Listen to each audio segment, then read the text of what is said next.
She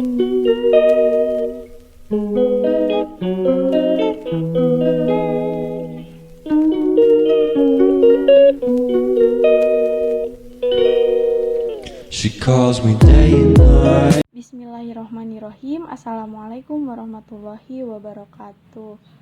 Oke, mari kita mulai ke pembahasan.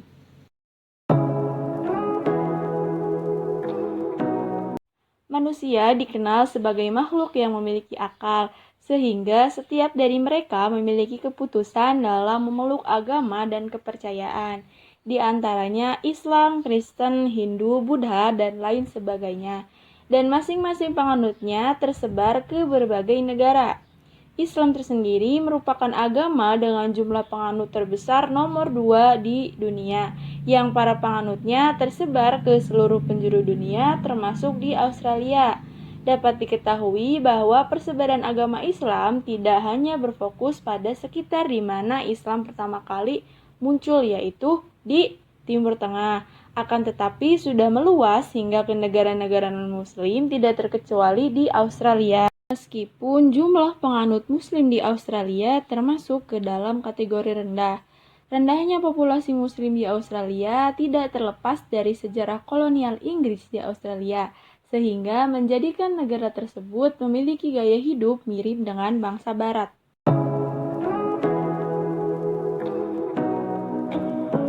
Sebagian besar penduduk Australia tinggal di kota-kota besar berpenduduk 1 juta orang bahkan lebih. 5 ibu kota terbesar di Australia yaitu Sydney, Melbourne, Brisbane, Perth, dan Adelaide. Masing-masing berpenduduk lebih dari 1 juta orang, merupakan 60,8% dari total populasi Australia. Sedangkan pada negara maju lainnya seperti Eropa, hampir 70% dari total populasi perkotaan Eropa tinggal di kota berukuran sedang dan lebih kecil yang berpendudukan kurang dari 500.000 orang. Laju rata-rata populasi penduduk Australia sebesar 1,4% per tahun sejak 1971. Pertumbuhan ini relatif lebih cepat dibandingkan dengan negara maju lainnya. Migrasi penduduk merupakan penyebab utama pertumbuhan penduduk sejak 2005 sampai dengan 2006. Di Australia, tingkat pertumbuhan populasi di seluruh negara bagian dan teritori bervariasi dari waktu ke waktu. Namun, Victoria, New South Wales, dan Queensland secara konsisten mengalami pertumbuhan yang sangat kuat, sedangkan Northern Territory, South Australia, dan Tasmania biasanya mengalami pertumbuhan yang lebih rendah.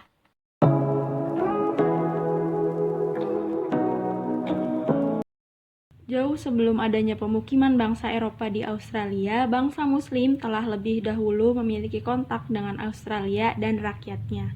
Masuknya Islam ke Australia terbagi menjadi 3 sesi. Islam di Australia pertama kali dikenalkan oleh nelayan Muslim Indonesia dibuktikan dengan gambar gua dari perahu khas Makassar pada abad ke-17. Nelayan tersebut adalah nelayan Tripang Makassar atau kelompok etnis dari Indonesia Timur atau Makassar. Mulai mengunjungi pantai utara Australia pada abad ke-17. Bukti dari keberadaan mereka ditandai dengan ditemukannya gambar gua dari perahu khas Makassar dan artefak yang ditemukan di pemukiman aborigin utara. Selanjutnya, pada tahun 1700-an tibanya pelaut dan narapidana dari pesisir Afrika dan wilayah kepulauan Inggris. Kemudian pada tahun 1800-an, penunggang unta dari negara sekitar India. Serta setelah Perang Dunia Kedua, pemerintah Australia semakin memperluas kebijakan imigran, sehingga banyak imigran Muslim yang berdatangan. Pada awal abad ke-21, Muslim dari lebih dari 60 negara telah tinggal di Australia, di mana sebagian besar dari mereka berasal dari Turki dan Lebanon, Indonesia, dan lain sebagainya.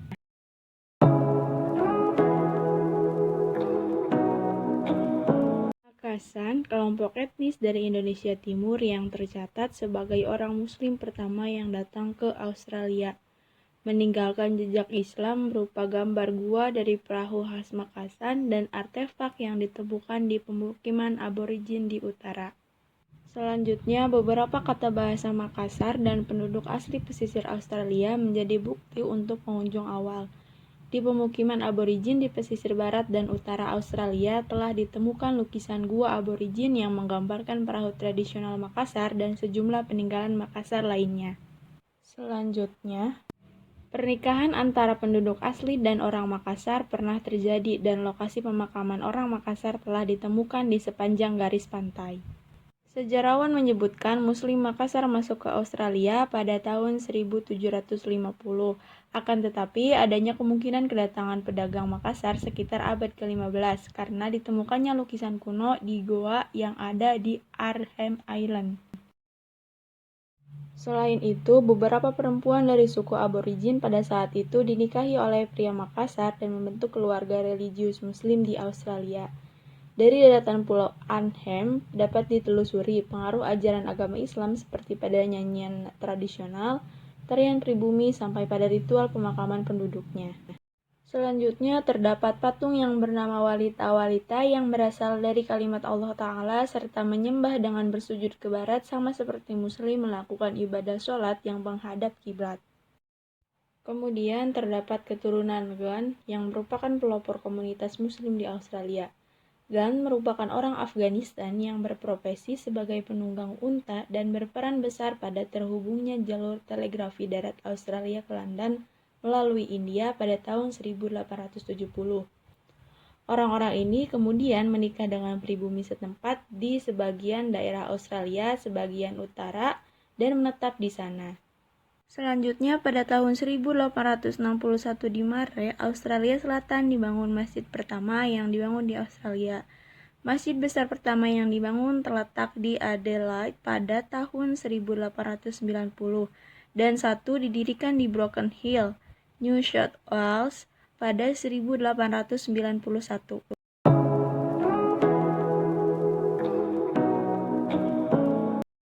Keberadaan dan perkembangan Islam di Australia tidak dapat terlepas dari peran para tokoh maupun komunitas yang ada agar dapat berbaur dan mempertahankan keislamannya di benua yang sebagian besar menganut ajaran Kristen. Organisasi Islam pertama yaitu Australia Federation of Islamic Council atau disingkat AFIC adalah organisasi Islam pertama berbasis komunitas nirlaba yang dikelola oleh komite manajemen yang biasa disebut komite eksekutif. Awal mula terbentuknya AFIC yaitu pada awal tahun 1960-an, ketika pertumbuhan populasi Muslim meningkat terutama di Sydney, Brisbane, Melbourne, Adelaide, dan Perth. Kemudian pada tahun 1964, Australian Federation of Islamic Societies atau AFIS dibangun tingkat kedua untuk mewakili kebutuhan dan aspirasi para Muslim yang baru tiba di Australia. Kemudian pada tahun 1976, AFIS telah berkembang pesat dan para pemimpin memutuskan untuk membentuk struktur tingkat 3 dari masyarakat Islam lokal di tingkat akar rumput.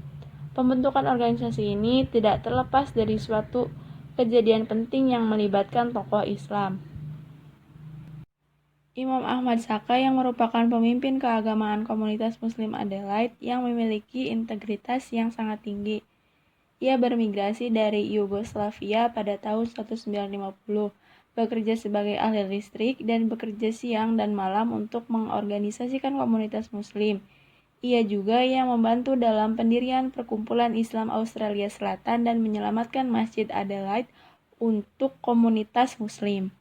Organisasi kedua yaitu Australian National Imams Council merupakan satu-satunya badan Islam pusat yang memegang kunci perwakilan dari ulama Muslim yang berbasis di Australia. Didirikan pada akhir 2006 sebagai organisasi payung yang terdiri dari Dewan Imam mewakili setiap negara bagian dan teritori Australia.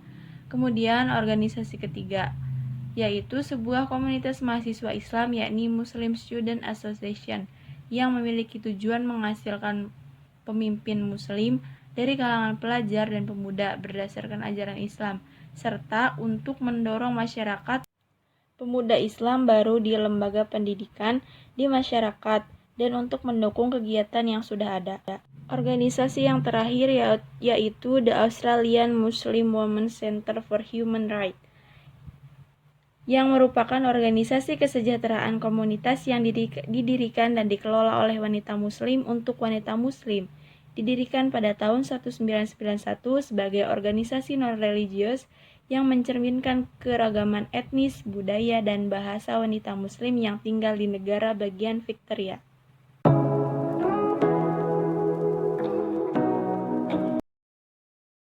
Komunitas Muslim di Australia tidak hanya berperan dalam upaya pembangunan sekolah-sekolah yang berbasis Islam, mereka juga berperan aktif dalam mengembangkannya. Dalam upaya pengenalan dan perbaikan cita Islam di Australia, mereka tidak hanya memperkenalkannya melalui sekolah, tetapi juga melalui hal-hal yang menarik seperti pameran, seminar, dan lain sebagainya. Selanjutnya, sistem pendidikan bagi masyarakat Muslim Australia tidak terlepas dari peran AFIK. Pada tahun 1980, AFIK mendirikan lembaga-lembaga pendidikan modern Islam dari tingkat dasar sampai menengah atas, antara lain The King Khalid Islamic College di Melbourne dan The Malik Fahd Islamic School di Sydney dan Islamic College di Perth. Semua sekolah ini dibiayai oleh Saudi Arabia. Kurikulum yang diajarkan pun tidak hanya bersifat keagamaan, tetapi juga pelajaran umum serta menghasilkan alumni-alumni yang bermutu. Kemudian, kelanjutan biaya sekolah Islam tersebut maupun sekolah Islam lainnya didukung dan disubsidi oleh pemerintah Australia dari pemungutan pajak. Hal ini sangat berbeda dengan negara-negara barat seperti Amerika Serikat dan Inggris yang tidak memiliki sistem sekolah Islam yang didanai oleh negara. Akan tetapi, dalam keseharian dan kenyataannya, masyarakat Muslim Australia memiliki tingkat ekonomi yang lebih rendah dibandingkan populasi Australia secara keseluruhan. Contohnya, dari segi kepemilikan rumah yang banyak penyewa. 1/4 dari semua anak Muslim di Australia hidup dalam kemiskinan dibandingkan dengan 14% dari semua anak Australia. Masyarakat Muslim memiliki tingkat pengangguran yang lebih tinggi dibandingkan populasi umum, dan kecil kemungkinannya berada di pasar tenaga kerja. Muslim Australia menghadapi masalah yang datangnya dari masyarakat non-Muslim di Australia. Umat Muslim yang tekun untuk menjalankan ajaran agamanya terkadang dianggap sebagai kaum yang fanatik yang tidak bisa diajak kompromi.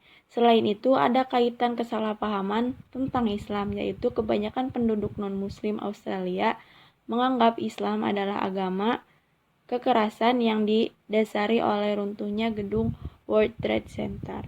Sekian dari saya, terima kasih. Wassalamualaikum warahmatullahi wabarakatuh.